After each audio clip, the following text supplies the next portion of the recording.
Another important part of the Word screen is the ribbon.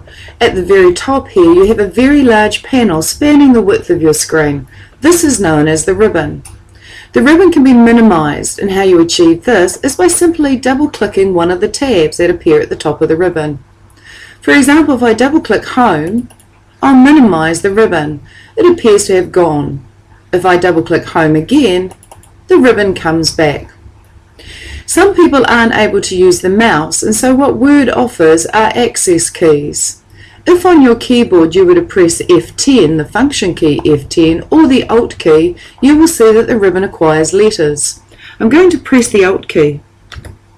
What happens is I suddenly see letters appear on my ribbon, and if I wanted to go to View, I press the letter W on my keyboard, so I'll press W.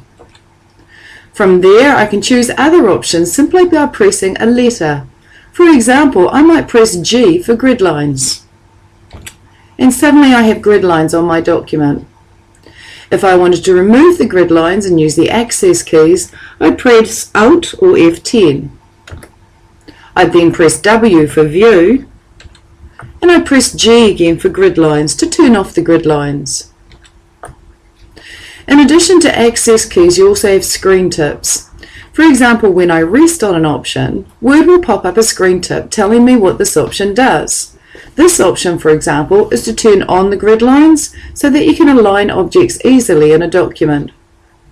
If I went to the Home tab in the ribbon and I rested on the B, this tells me this turns the bold on. In fact, it tells me it makes the selected text bold and that the shortcut key is Control B.